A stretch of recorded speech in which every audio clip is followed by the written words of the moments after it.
الرحمن الرحیم، السلام علیکم۔ آج 22 فروری بروز منگل ہم بات کریں گے 3 اہم کیسز کے حوالے سے۔ چیخیں بتا رہی ہیں کہ عمران خان قانون بڑا سخت لے کر آئے ہیں، نہ صرف سپریم کورٹ بار ایسوسی ایشن بلکہ جو صحافی برادری ہے وہ بھی اس قانون کے خلاف کھڑی ہو گئی ہے۔ بیک وقت 2 پٹیشنز فائل کی جاتی ہیں، ایک لاہور ہائی کورٹ میں اور ایک اسلام آباد ہائی کورٹ میں، اور وزیر اعظم عمران خان اور حکومت پر الزامات لگائے جاتے ہیں، اور سپریم کورٹ بار ایسوسی ایشن کی طرف سے ایک سخت مراسلہ جاری کیا جاتا ہے اور وہ الگ سے قانونی کارروائی کا عندیہ دیتے ہیں۔ معاملہ کیا ہے، کیا ان پٹیشنز میں لکھا گیا ہے، اس کی تفصیلات میں آپ کے ساتھ شیئر کروں گا، اور ان کو تکلیف کیوں ہے، کون سی شک ہے جس میں ان کو تکلیف ہے، جس کی وجہ سے یہ اب عمران خان کے خلاف عدالتی جنگ، مختلف عدالتوں کے ذریعے یہ جنگ لڑنا چاہتے ہیں، اس کی تفصیل میں آپ کے ساتھ شیئر کروں گا۔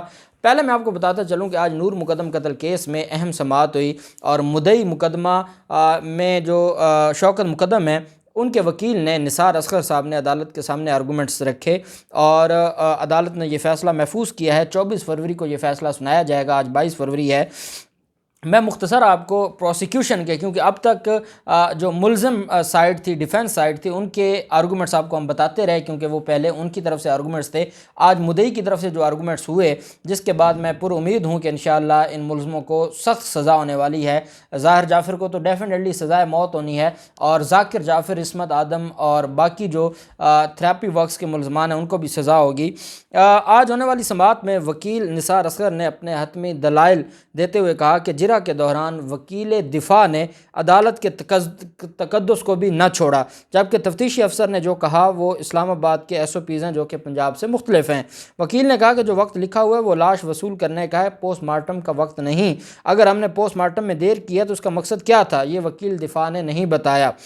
24 جولائی کو جب جسمانی ریمانڈ کے دوران ظاہر جعفر کو پیش کیا گیا تو اس کے وکیل موجود تھے، انہوں نے یہ اعتراض نہیں اٹھایا کہ 23 جولائی کو پیش کرنا تھا، 24 جولائی کو کیوں پیش کیا۔ نثار اصغر کا کہنا تھا کہ عدالتی ریکارڈ دیکھ لیں، انہوں نے کوئی اعتراض نہیں اٹھایا تھا کہ 23 جولائی کو کیوں نہ پیش کیا گیا اور 24 کو کیوں پیش کیا گیا، یہ بھی عدالت کے سامنے نہ رکھا گیا۔ نثار اصغر کا یہ بھی کہنا تھا کہ عدالتی ریکارڈ دیکھ لیں، انہوں نے کوئی اعتراض نہیں اٹھایا۔ ڈاکٹر انم کے سیمپل لینے پر دستخط موجود ہیں، یہ اعتراض درست نہیں ہے۔ کیمیکل ایگزامینر کی رپورٹ بھی بہت کچھ کہتی ہے۔ انہوں نے کہا کہ شوکت علی مقدم کو 10:04 پر آگاہ کیا گیا، جبکہ پیمز ہسپتال میں 8:49 پر RTA لکھوائی گئی۔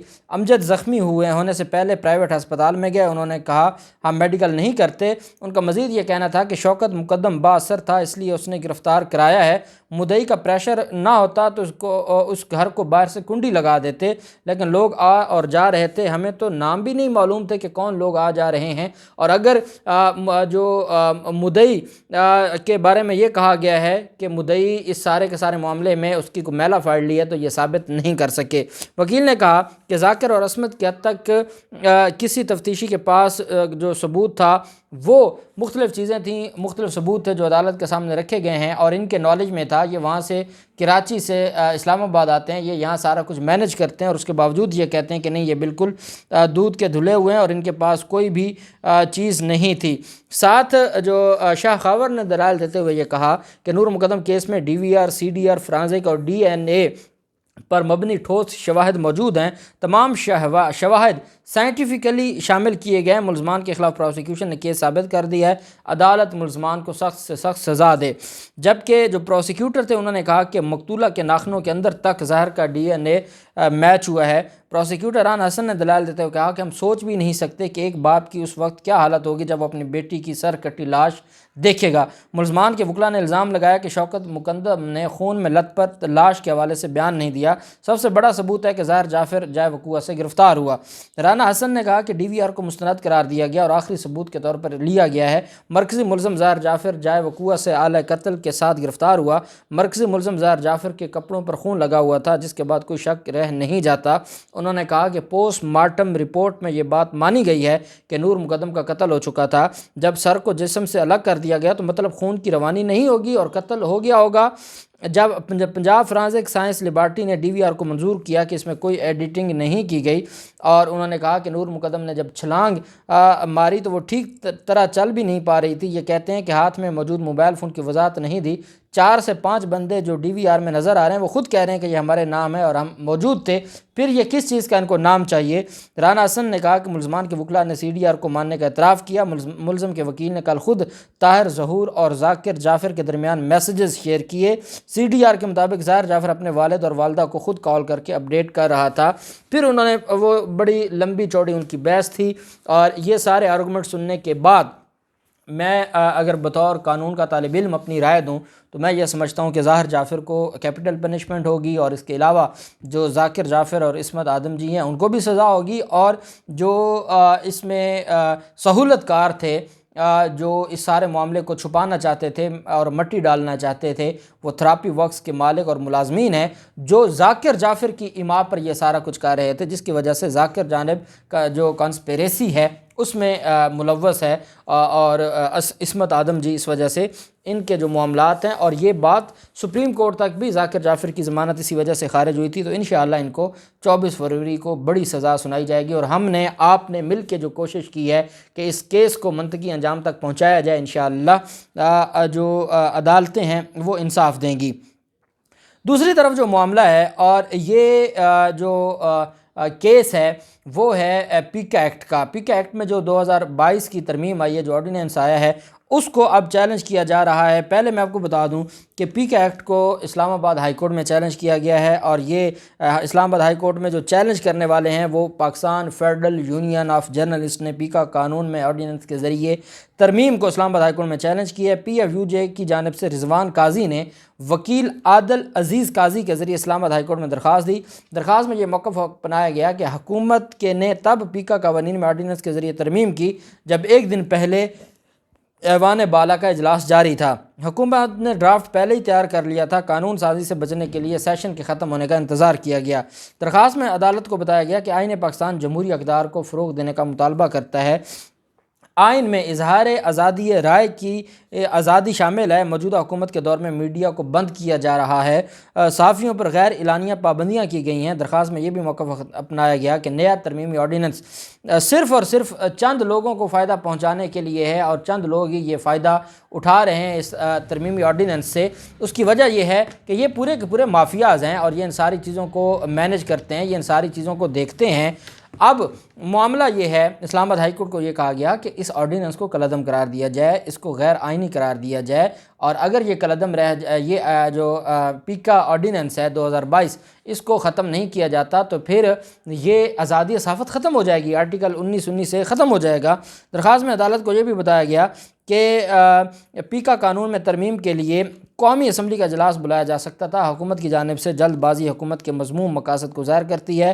ساتھ انہوں نے یہ بھی کہا کہ کوئی بھی ملک حکومتوں کے امرانہ طرز عمل سے نہیں چل سکتا۔ درخواست گزار نے کہا کہ آزادی اظہار رائے کا قتل ملک میں جمہوریت کو سبوتاژ کرنے کے مترادف ہے، اس وجہ سے اس کو اور مخالفین کو ان کی زبان بندی کرنے کے مترادف ہے، اس وجہ سے اس کو کالعدم قرار دیا جائے۔ یہ PFUJ کی طرف سے درخواست دائر کی گئی۔ دوسری طرف لاہور ہائی کورٹ میں جو درخواست دائر کی گئی ہے، یہ درخواست دائر کروانے والے آپ جانتے ہیں کہ یہاں کی جو لاہور کی سب سے بڑی جو ایک سیاسی جماعت ہے اور جن کا ایک اثر و رسوخ ہے، ان کی طرف سے یہ درخواست دائر کروائی گئی ہے۔ ایڈوکیٹ رانا محمد ایوب خاور صاحب کو اس میں سامنے لایا گیا ہے، اور اس میں وفاقی حکومت کو بھی پارٹی بنایا گیا ہے، دیگر کو بھی فریق بنایا گیا ہے، اور درخواست گزار کی جانب سے صدر پاکستان کی جانب سے جاری پیکا آرڈیننس کو کالعدم قرار دینے کی استدعا کی گئی ہے۔ درخواست میں موقف اختیار کیا گیا کہ پیکا ترمیمی آرڈیننس 2022 آئین کے آرٹیکل 19 کے متصادم ہے۔ آرڈیننس کے ذریعے عدلیہ کی آزادی کو محدود نہیں کیا جا سکتا۔ پیکا ترمیمی آرڈیننس 2022 عدالتی نظام پر دباؤ بڑھانے کے لیے نافذ کیا گیا۔ ججز کو کارکردگی رپورٹ نہ صرف ہائی کورٹ بلکہ سیکرٹری لاء کو بھی کارکردگی رپورٹ پیش کرنے کا پابند بنایا گیا ہے۔ پاکستان کی عدلیہ آئین کے علاوہ کسی کو جواب دہ نہیں۔ ٹی وی چینلز کی نگرانی کے لیے پیمرا ایکٹ پہلے سے موجود ہے۔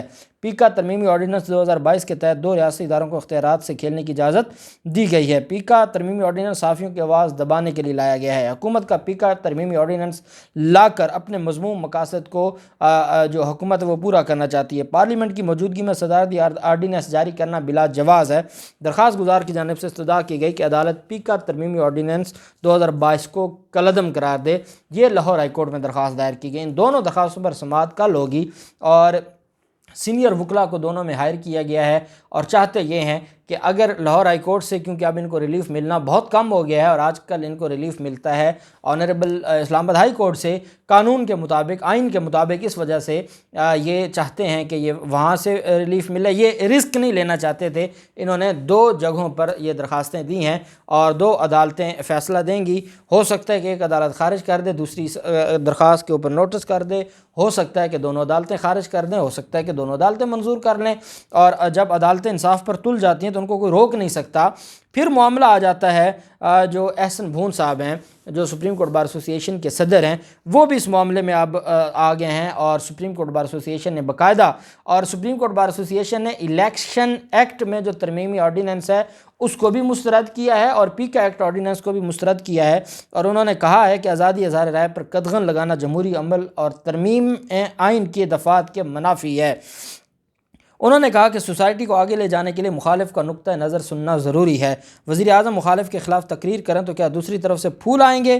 احسن بھون نے کہا کہ دنیا تمام اسٹیک ہولڈرز سے بات کر کے رولز بناتی ہے، یہ دونوں ترمیم آئین کی دفعات کے منافی ہیں، کسی صورت قابل قبول نہیں ہیں۔ انہوں نے کہا کہ جو دونوں، اور یہ باقاعدہ سپریم کورٹ بار ایسوسی ایشن کی طرف سے پریس ریلیز بھی جاری کروائی گئی ہے صدر سپریم کورٹ بار ایسوسی ایشن کی طرف سے، اور یہ کہا گیا ہے کہ ہم ان دونوں جو آرڈیننس ہیں ان کو ہم متعلقہ فورم پر چیلنج کریں گے۔